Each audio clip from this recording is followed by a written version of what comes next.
दुर्लभ गुरु का दर्श है, दुर्लभ गुरु का साथ, दुर्लभ उठना गुरु नजर, दुर्लभ सिर पर हाथ, दुर्लभ गुरु संकेत है, दुर्लभ तत्पालन, दुर्लभ से दुर्लभ रहा है समाधि धारण। अहिंसा परमो धर्म की। परम पूज्य आचार्य भगवंत गुरुदेव श्री विद्यासागर जी मुनिराज की, समस्त मुनि संघ की।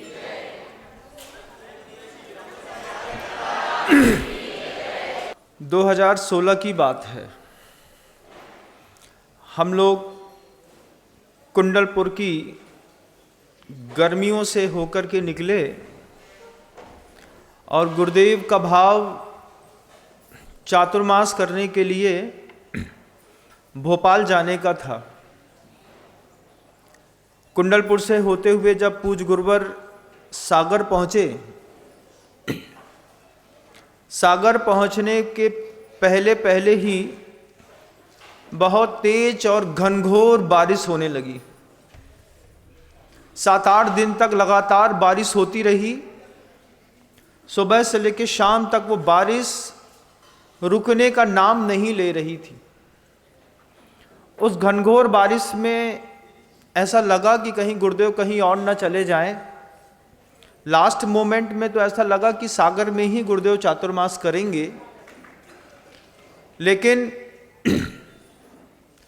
मैं कुंडलपुर में छूट गया था।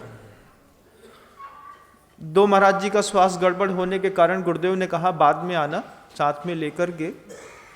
मैं आचार्य सिंह जी के पास वहाँ से ये घबरा करके निकला कि गुरुदेव हैं, एक बार छूट जाएंगे तो पता नहीं कब मिलेंगे।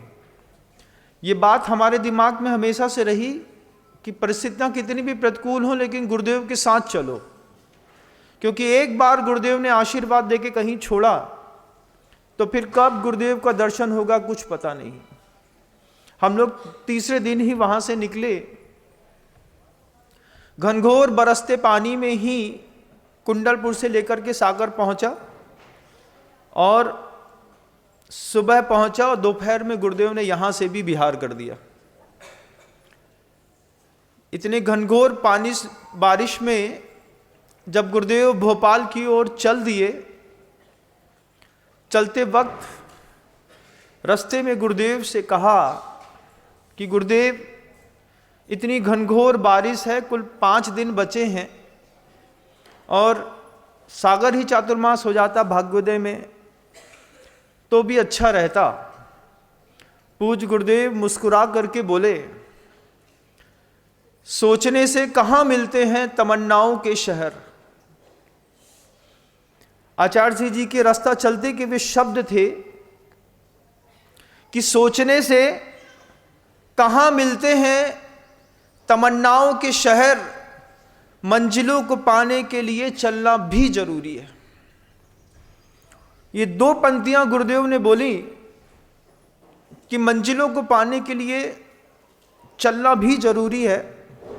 फिर बाद में बोलते हैं 4 शब्द कि मंजिल को पाने के लिए बढ़ना, चलना, गलना और मिटना पड़ता है। ये 4 शब्द नहीं थे, गुरुदेव का एक अपना जीवन थे। आप गुरुदेव के पूरे जीवन में ये 2 पंक्तियां और 4 शब्द देखिएगा। सोचने से कहाँ मिलते हैं तमन्नाओं के शहर, मंजिलों को पाने के लिए चलना भी जरूरी है। उसके बाद कहते हैं कि मंजिलों को पाने के लिए बढ़ना पड़ता है। कितना बढ़े हैं वो, मंजिलों को पाने के लिए चलना पड़ता है, उनकी रफ्तार कोई समझ नहीं पाया, कोई पकड़ नहीं पाया। कभी तेज चल करके भी वो धीमे थे, कभी धीमे चल करके भी बहुत तेज थे, कभी रुके होकर के भी वो गतिमान थे। ऐसे गुरुदेव जिनके वे 4 शब्द रास्ते में जीवन में कभी भूलूंगा नहीं। गुरुदेव ने कहा कि मंजिल को पाने के लिए पहले बढ़ना पड़ता है, चलना पड़ता है, फिर तीसरा शब्द गुरुदेव ने कहा कि गलना पड़ता है। एक शरीर को आज गुरुदेव अपनी देह का विसर्जन करके और यहां से गए हैं, लेकिन मात्र देह का विसर्जन नहीं है, आप उनके मन का विसर्जन भी देखिएगा कि जब दीक्षा ली थी तब दीक्षा लेने पर उनके मन का विसर्जन दादा गुरु ज्ञान सागर जी के पास था, और जब देह का विसर्जन कर रहे थे तो देह का विसर्जन करने के पहले मन मुनिराज श्री समय सागर जी महाराज को दायित्व देने के पास था। ये जो मन का विसर्जन था कि अंतिम समय में गुरुदेव के वो जो शब्द हैं कि मेरे जाने के बाद शासन की रक्षा समय सागर जी महाराज अगर करेंगे तो मुझसे भी लाख गुना ऊंचा यह शासन जीवंत होगा। ये जो शब्द कहे, मैं सोचता हूं कि वो जो मन का विसर्जन है वो कहां पर ले जा करके उनको स्थिर कर रहा है। सम्यक्त्व के साथ जो ज्ञान प्राप्त होता है ना बंधुओं, वो अलग होता है, और चारित्र के साथ जो ज्ञान प्राप्त होता है उसका अनुभव अलग होता है। दुनिया भर में ये जो लोग हैं किताबों को पढ़ करके ज्ञानवान बने हैं, और दुनिया भर के वे लोग जो चारित्र को प्राप्त करके ज्ञानवान बने हैं, दोनों के अनुभव में बहुत अंतर होता है। मूलाचार में तो इसको लेकर के 2 गाथाएं भी आती हैं कि सम्यक्त्व के साथ ज्ञान करने वालों की विशुद्धि स्थान अलग है, और चारित्र के साथ जिन्होंने साधना का अनुभव करके किसी ज्ञान को प्राप्त किया है, वे अनुभव की वृद्धता पिछले 57 सालों की देखिएगा। लगातार अपने जीवन को जैसे एक अगरबत्ती जितना जलती है उतनी खुशबू फेंकती है, दूर दूर तक जाती है खुशबू उसकी। गुरुदेव लगातार उस प्रक्रिया में निरंतर लगे रहे। आज दिखता है पूज गुरुवर की समाधि हो गई, लेकिन आचार्य महाराज जो शब्द कहते थे कि समाधि एक दिन का काम नहीं है, वर्षों की सतत प्रक्रिया का एक प्रतिफल है जो अंत में दिखाई देता है। समाधि किसको कहते हैं, उसके लिए गुरुदेव बार बार हम लोगों को वो कारिका सुनाते थे, साम्यम स्वास्थ्यम समाधिश्च योगश्चेतो निरोधन शुद्धोपयोग इत्येते भवन्ति एकार्थ वाचका। ये जो कारिका थी, ये गुरुदेव बार बार साधु वर्गों को कहते थे, समता कहो, साम्यम, स्वास्थ्यम, मन वचन काय की सरलता के साथ उसकी निर्मल ज्योति कहो, समाधिश्च या फिर समता भाव में डूब जाना कहो, योगश्चेतो निरोधना या फिर योग का निरोध कहो, या शुद्धोपयोग कहो, कुछ भी कहो, साम्य कहो, स्वास्थ्य कहो, समाधि कहो, योग निरोध कहो, शुद्धोपयोग कहो, साम्यम स्वास्थ्यम समाधिश्च योगश्चेतो निरोधना, योग कहो या चित्त का निरोध कहो, भवंती शुद्धोपयोग इत्येते भवंती एकार्थवाचका। ये सब एकार्थवाची है। चित्त का निरोध कर लिया, समाधि प्राप्त कर ली, योग मन वचन काय की प्रवृत्तियां हो गई, शुद्धोपयोग हो गया। उसमें जीते जीते उन महान साधक का 57 वर्ष निकला और उस पूरे वर्षों में उनकी साधना आसमान थी। ये निर्विवाद सत्य है। इतनी ऊंचाई पर पहुंचने के बाद अच्छे अच्छे खाई में गिर जाते हैं, लेकिन वो ऊंचाई पर पहुंचने के बाद और ऊंचाई पे चले गए।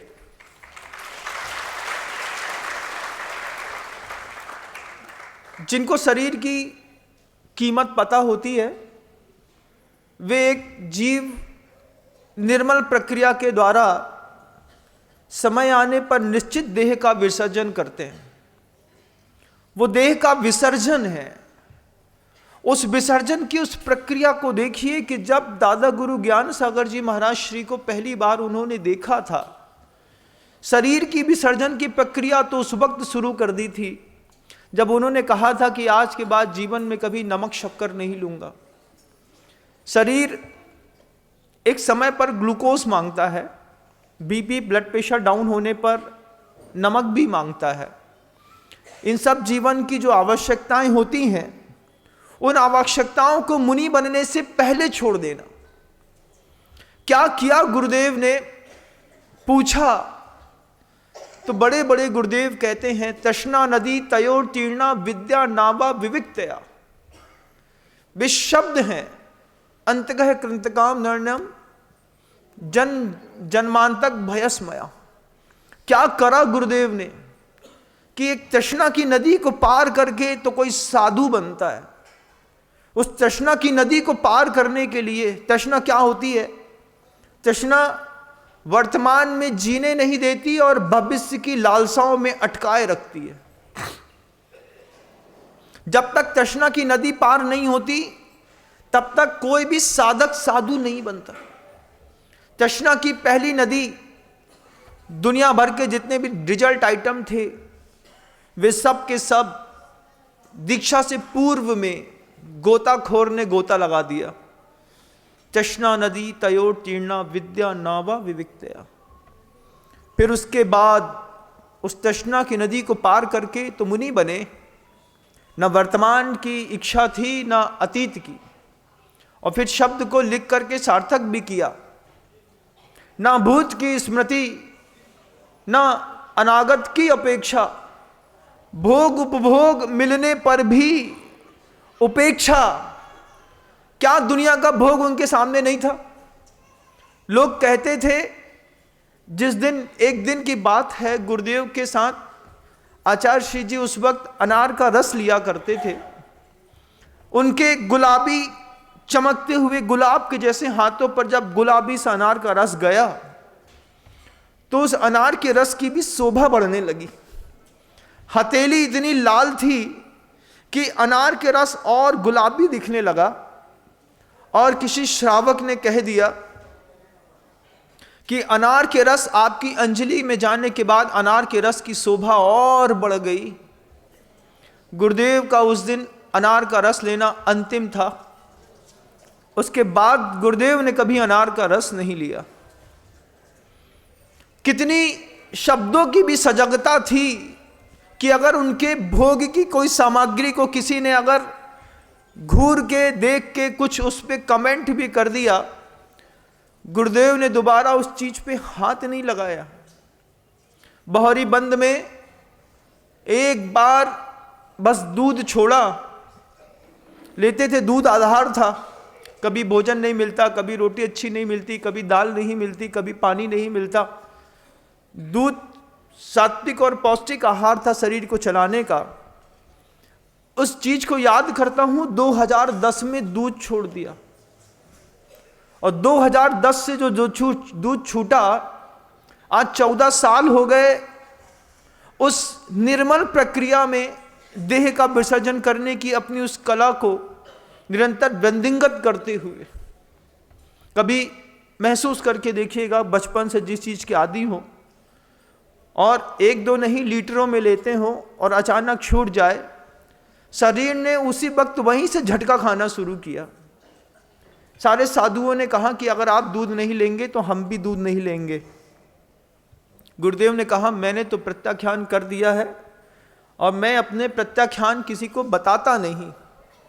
ये शैली गुरुदेव की बहुत प्राचीनतम रही है। गुरुदेव शुरुआत से भी किसी भी चीज का त्याग करते हैं तो श्रावक को, साधुओं को पकड़ने में 2, 5, 8, 10 दिन लग ही जाते हैं।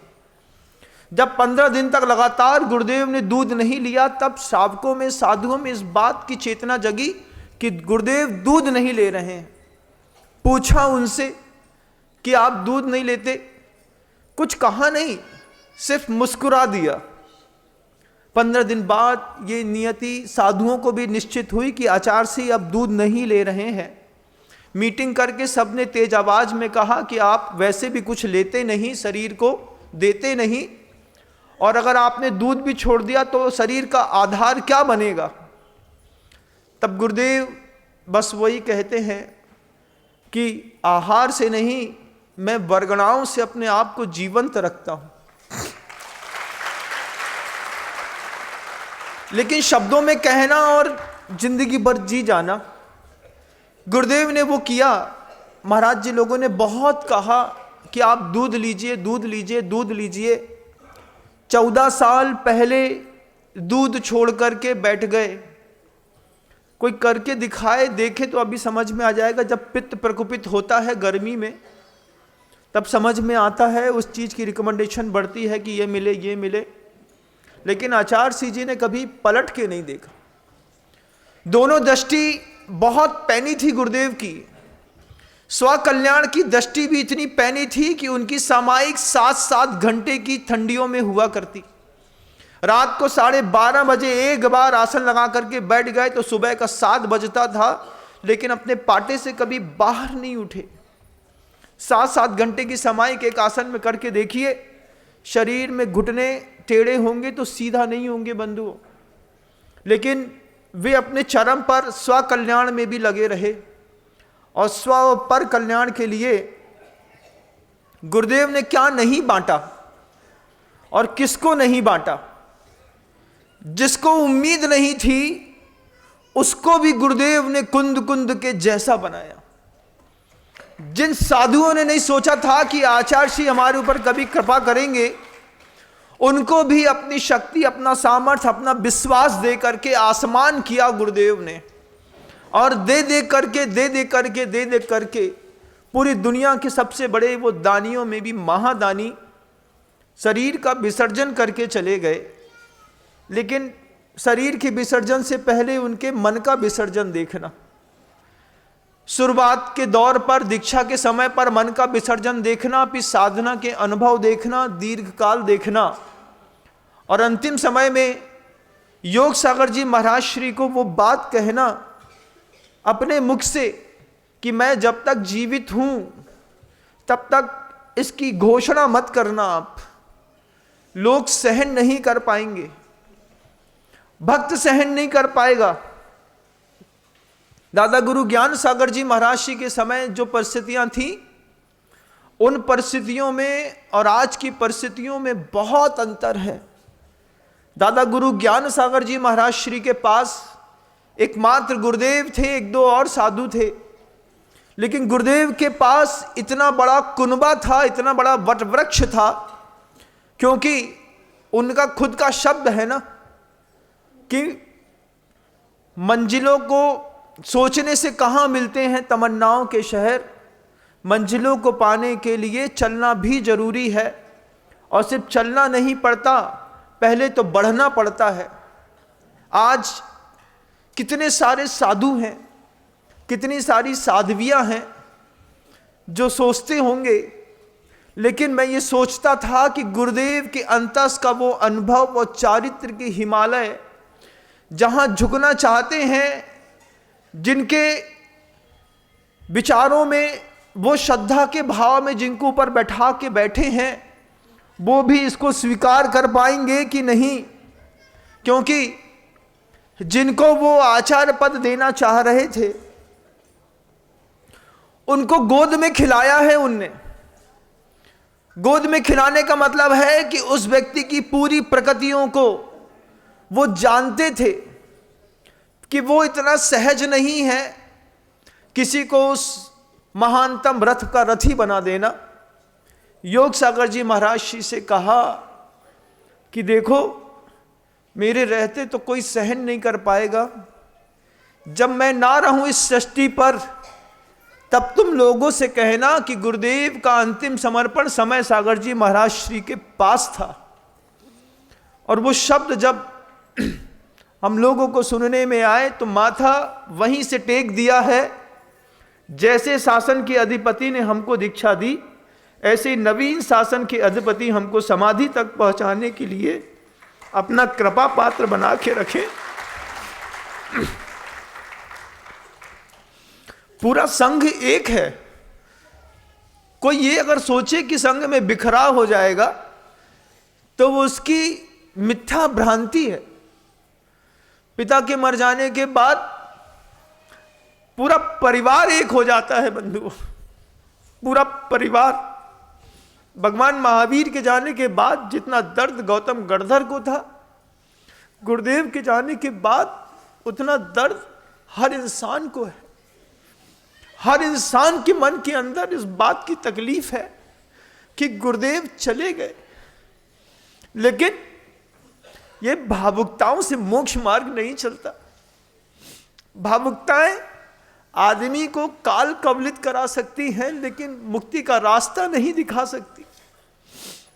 आचार्य सिंह जी ने जिस बात के लिए अपना समर्पण दिया है, हम तो वैसे भी उनके चरणों के गुलाम हैं और जीवन भर की गुलामी इसलिए भी करना चाहते हैं कि आप आदेश देंगे विद्या नावा विविक्तया, कि भगवान जैसे आपने तृष्णा की नदी को पार करके उस भव समुद्र से पार जाने के लिए पुरुषार्थ किया है, अभी हम लोग का पुरुषार्थ अधूरा है। अधूरे पुरुषार्थ में कोई तो पतवार संभालने वाला चाहिए। और आचार्य महाराज ने जिस पर सबसे ज्यादा विश्वास दिखाया वे गुरुदेव की छवि है बंधु।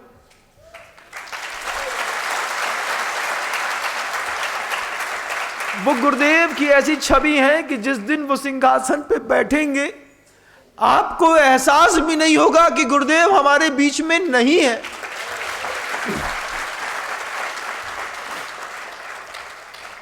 आचार्यों के वो महानतम गुण जिसको गुणभद्र आचार्य महाराज ने अपने शब्दों में लिखा है। एक एक शब्द देखिएगा। आचार्य परमेष्ठी समय सागर जी महाराज जी के पास प्राग्ञ प्राप्त समस्त शास्त्र हृदय प्रव्यक्त लोकस्थिति प्रास्ताशः प्रतिभा परः प्रशमवान प्रागेव दष्टोत्तरः प्रायः प्रश्न सह प्रभु पर मनोहारी परा निंदया ब्रूयाद धर्म कथाम गणी गुण निधि प्रस्पृष्ट मिष्टाक्षर। आचार्य गुणभद्र भगवंत ने वर्षों पहले कह दिया था, जो भी सिंहासन पर बैठेगा, जो भी दिगंबरत्व की ध्वजा और शासन को संभालेगा, उसके ये गुण निश्चित होंगे। प्राज्ञ, अतिशय विद्वान, आप उनकी दृष्टि कभी उठी हुई नहीं देखेंगे। और दुनिया का ऐसा कोई ग्रंथ नहीं है जिसका मर्म उनके हृदय पर विराजमान न हो। पूरी धवला, जय धवला, कषाय पाहुड़, गोमटसार, कर्म कांड से लेकर के अध्यात्म से लेकर के प्रथमान योग के आपने एक एक विषय उनके मुख से 2014 के बाद से निरंतर सुने हैं।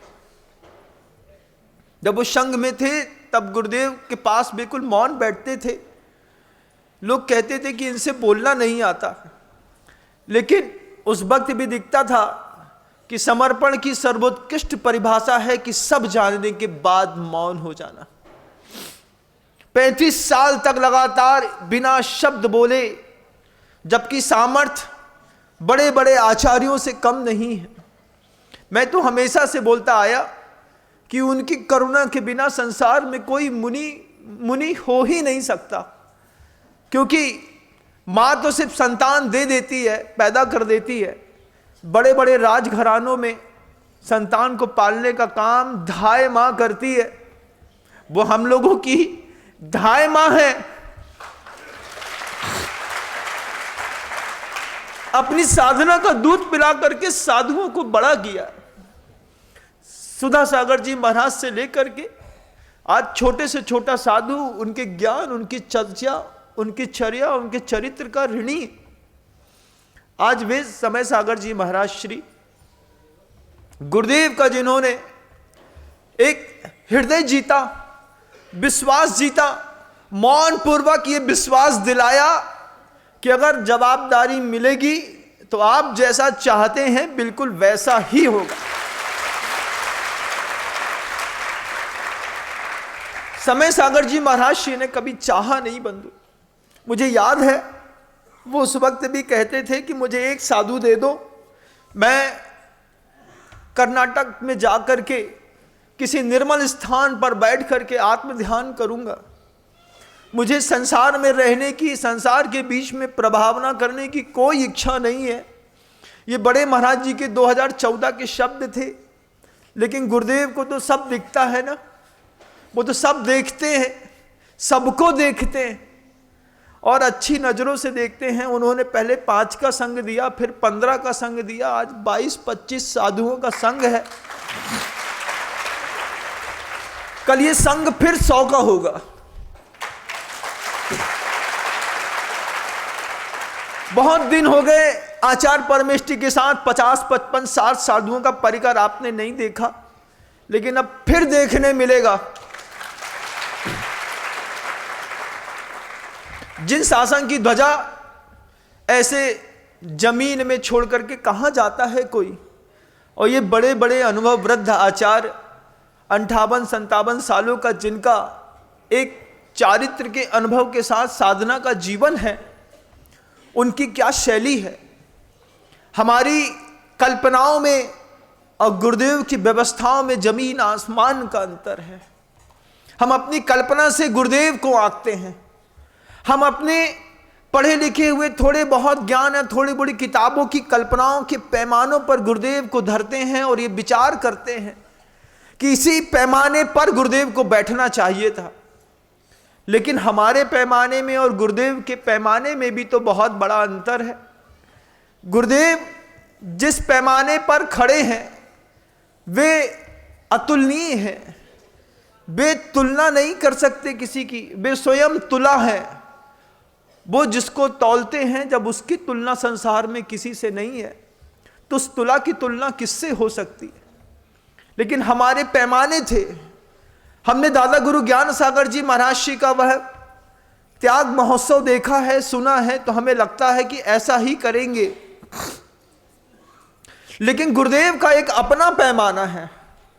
गुरुदेव अपने पैमाने से अपने शासन की रक्षा निरंतर करते चले आए। बड़े बड़े साधुओं ने कितनी बार इस बात को कहा, कितनी बार मैंने इस बात को अनुभव किया कि आचार्य वट्टकेर स्वामी का शिष्य होते तो बहुत सुविधाएं मिलती। लेकिन गुरुदेव विद्यासागर जी महाराज जी का शिष्य बनने पर चलना, बढ़ना, गलना और मिटना पड़ता है। जो सुविधाएं बड़े बड़े आचार्यों ने जिन शासन में दी, गुरुदेव ने अपने शिष्यों से वो सुविधाएं भी छीन ली और कहा कि ये सुविधाएं भले पूर्वाचार्यों ने दी हैं, लेकिन तुम्हारे आचार्य तुमको ये सुविधा नहीं देंगे। तुम्हें समझ में आए तो संघ में आना। और उस तृष्णा भाव से मुक्त होकर के कभी किसी के संचय का उनको लोभ नहीं रहा। आप देखो, एक ब्रह्मचारी को साधु बनने के लिए कितनी बार उनके दरवाजे पर माथा टेकना पड़ा।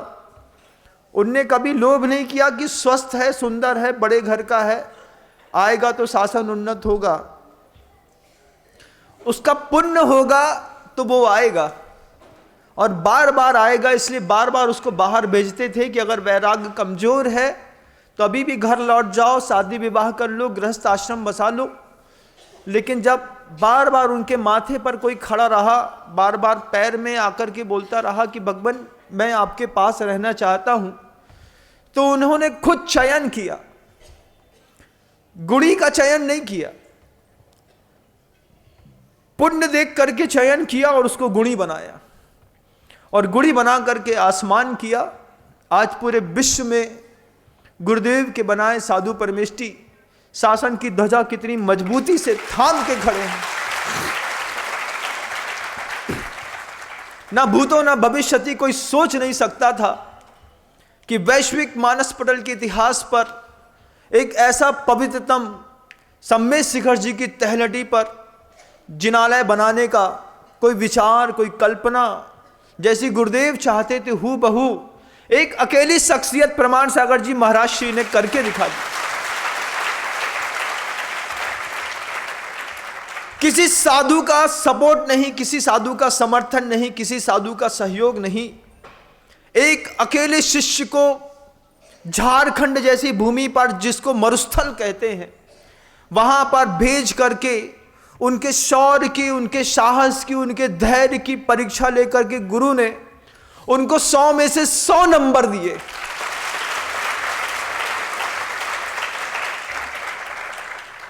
इच्छा थी, सब चाहते थे कि गुरुदेव के सानिध्य में सम्मेद शिखर जी का पंच कल्याणक हो, लेकिन अपनी सोच में और अपने गुरु की सोच में तो बहुत अंतर होता है। विनय भैया को भेजा भी था कि जाओ देख के आओ क्या है, कैसी व्यवस्थाएं हैं, उसका पंचाणक करके उसको और बड़े काम में लगाएं, कहीं दूसरी जगह बोलें कि जिन शासन सिर्फ सम्मेद शिखर जी तक सुरक्षित नहीं है, अभी पूरा गिरनार भी तुमको संभालना है। ये भाव गुरुदेव का था, लेकिन कितनी बड़ी बात थी कि अपने शिष्य पर ऐसा अटूट विश्वास कि तुम अकेले ही पूरे के पूरे पश्चिम बंगाल में उस जैन शासन की ध्वजा को पकड़ सकते हो। और बड़े महाराज जी के नाम से आज मैं क्या कहूँ, आज पूरे सम्मेद शिखर जी में या तो पारसनाथ या गुणायतन 2 की चर्चा होती है, बाकी सब फीके हो गए। उनके खड़ा करने का अपना एक कौशल है, एक एक साधिकाओं को खड़ा किया। मल्टी टैलेंटेड बेटियां थीं, IAS क्रॉस करके इंटरव्यू और एग्जाम में पास होने के बावजूद उनको वापस खींचा और साधना के चोले में रख करके बिल्कुल शांत बैठा दिया। सब जानने के बाद मौन होना बहुत कठिन होता है। मैं तो यहां पर बोलता हूं इसलिए लगता है कि महाराज बोलते हैं, लेकिन जितनी साध्वियां हैं, 35 साल का, 38 साल का, 40 साल का अनुभव, पद की अपेक्षा भले मैं बड़ा हूं और साध्वियाँ छोटी हैं, लेकिन अनुभव तो उनका मुझसे भी ज़्यादा बड़ा है। एक एक का अनुभव बोलता है, एक एक की साधना बोलती है, लेकिन सब बोलने के बावजूद सब मौन रहते हैं। जैसे अंतरंग में एक ज्वालामुखी को बनाने के बावजूद एक पाषाण का बहुत बड़ा हिमालय बाहर से साफ सुथरा दिखता है और अंदर से धधकता रहता है, ऐसे वो धधकन होने के बावजूद बाहर की शीतलताएं देखने लायक रहती है। बंधुओं, किसी संत को संत बनने के बाद शांत बैठाना अपने आप में एक बहुत बड़ा चैलेंज होता है। साधु बनने के बाद मौन, साधु बनने के बाद उन सब चीजों को छोड़ देना जिन चीजों से मन के अंदर गुदगुदी होती है।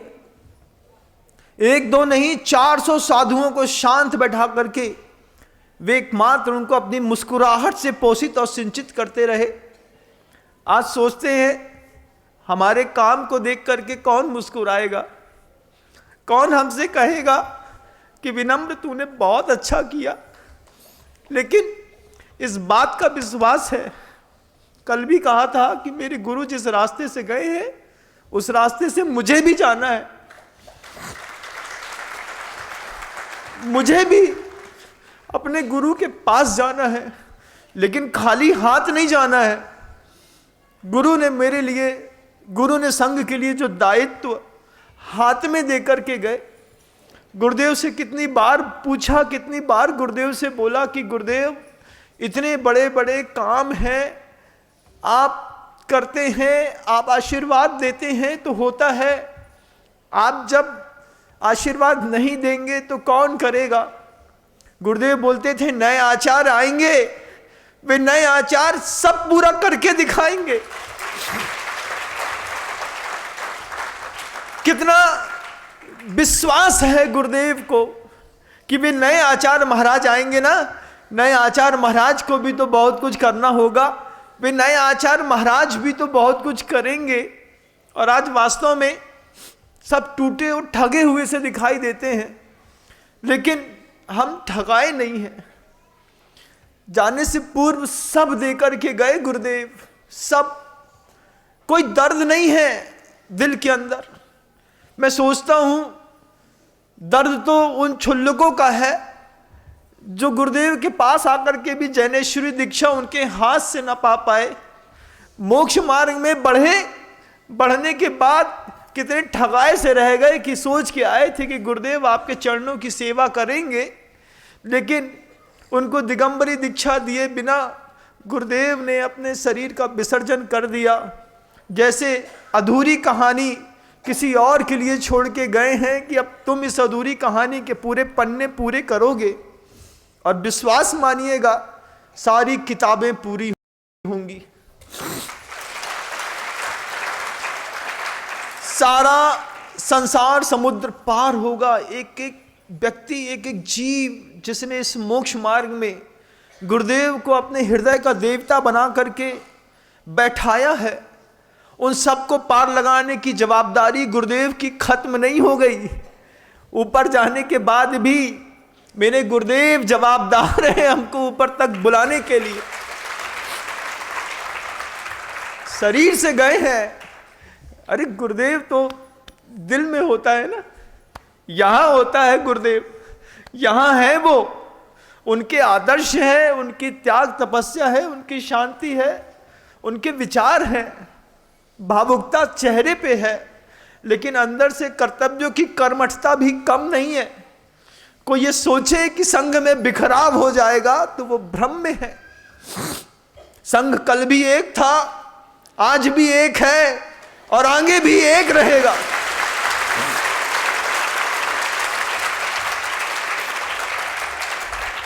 जो लोग थोड़ा बहुत गुच्छे से अलग हो गए थे, अब वो भी गुच्छे में जुड़ेंगे, ऐसा मेरा पूरा विश्वास है।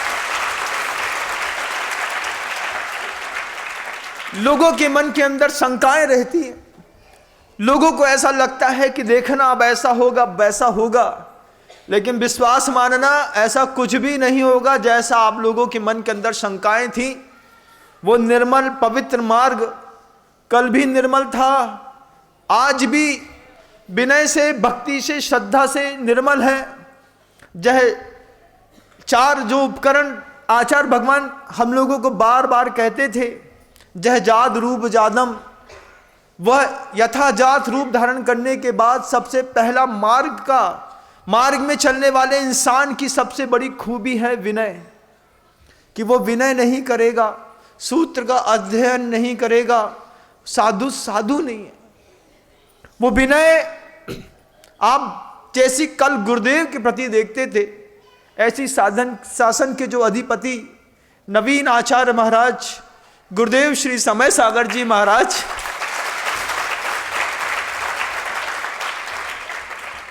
वो भी भगवान है, भगवान से कम नहीं।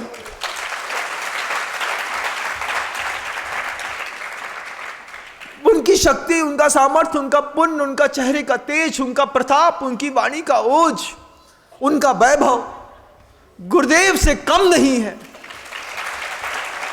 जितना गुरुदेव का वैभव था उतना ही उन महाराज का भी वैभव है।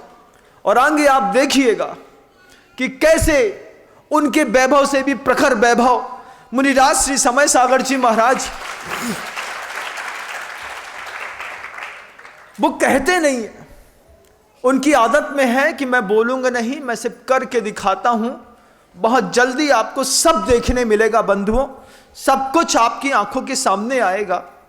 आज गुरुदेव छोड़ के गए हैं, ऐसा शाब्दिक रूप से तो लगता है, दिखाई भी देता है कि जिसके पैरों की सेवा करते थे, जिनके पैरों की एक एक रेखाएं आंखों में याद है, कहां पे रेखा टेढ़ी हुई है वो इंच वाइज याद है, कि पैर का घुटना कैसा दिखता है, कितने उसमें निशान लगे हैं, कैसे पंजे थे, पकड़ने पर कैसा स्पर्श होता था, पीठ को छूने पर त्वचा की कैसी कोमलता थी, वो आज भी इन हाथों में और दिल में याद है मुझे, वो मैं भूल नहीं सकता।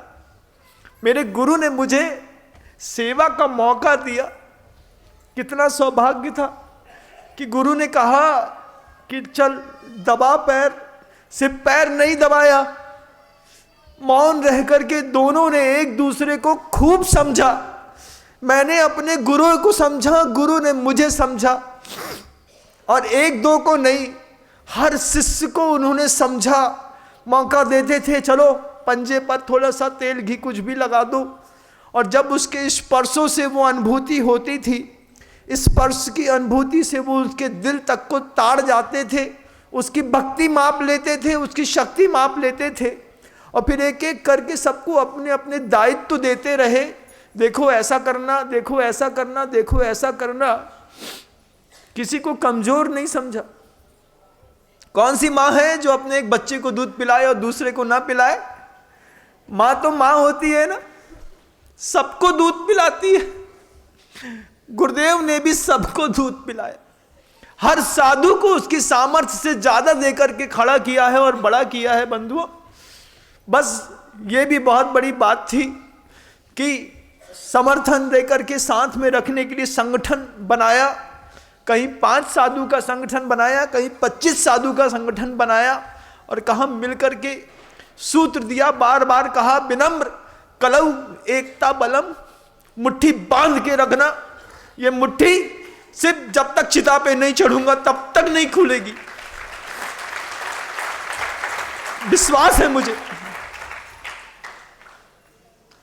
अपनी आस्थाओं का दीप किसी के जाने पर बुझाया नहीं जाता, उस दीप को अब भभकाया जाता है। कल तक वो दिया था, अब ज्वालामुखी बनेगा। कल तक गुरुदेव को आप देखते थे, अब जुबान से देखेंगे।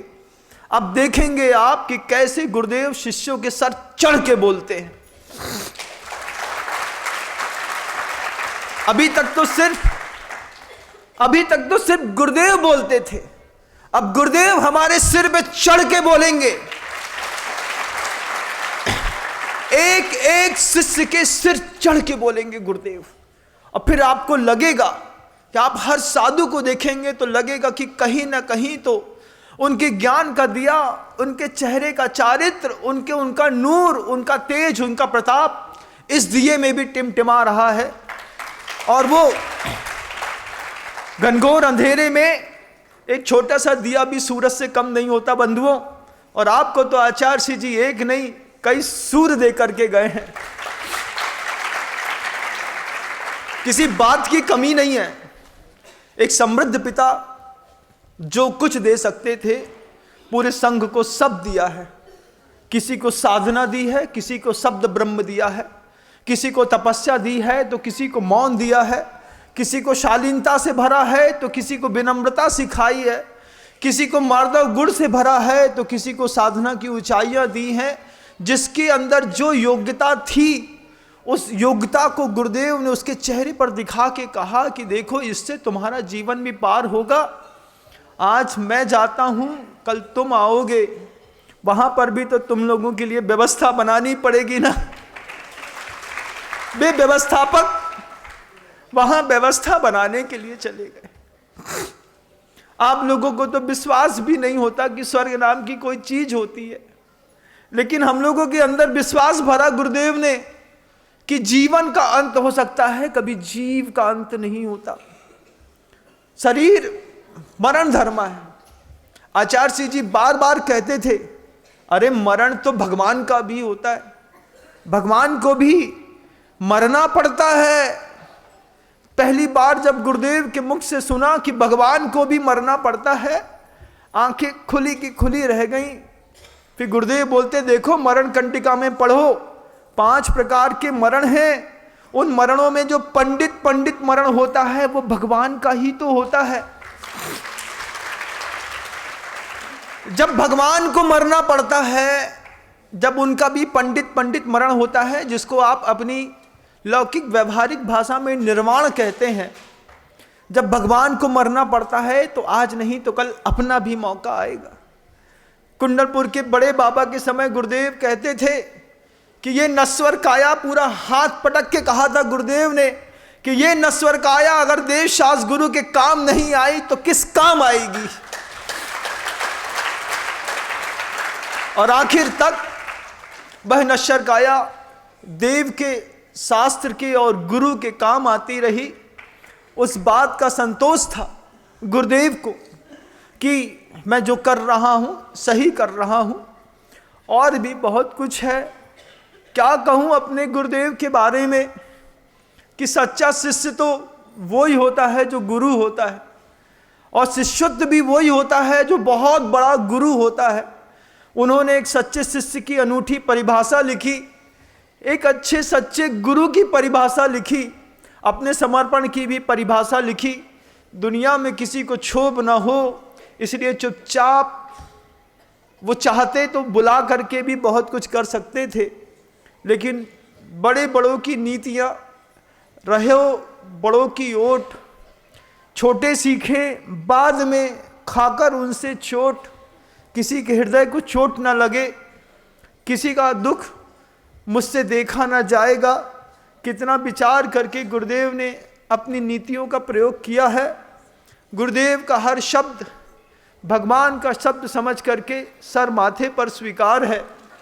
और जो भी नए आचार्य महाराज जैसा भी आदेश देंगे, पूरी दुनिया के सामने इस बात को मैं खुद कहना चाहता हूँ, आयु के अंतिम समय तक आचार्य महाराज की आज्ञा का निर्दोष पालन करेंगे। इस बात का मैं अपने आप से वचन देता हूँ। कोई कभी इस भ्रम में ना रहे कि कोई अपनी मर्जी से यहाँ जाता है और वहाँ जाता है। जैसा नए आचार्य महाराज की आज्ञा होगी, आदेश होगा, उपदेश होगा, जैसा वो चाहते हैं और जितना चाहते हैं, तन मन धन के साथ, जो भी आत्मा का धन है, वैभव है, मन उनके चरणों पे है, वचन उनके चरणों की सेवा करने के लिए तत्पर है, और शरीर की जितनी भी शक्तियाँ धन रूप में एकत्रित हैं, वो भी नए आचार्य महाराज समय सागर जी महाराज के चरणों में समर्पित हैं। वो मेरा समर्पण स्वीकार करें, अपना शिष्य बनाकर मुझे भी अनुग्रह प्रदान करें। गुरुदेव श्री विद्यासागर जी महाराज।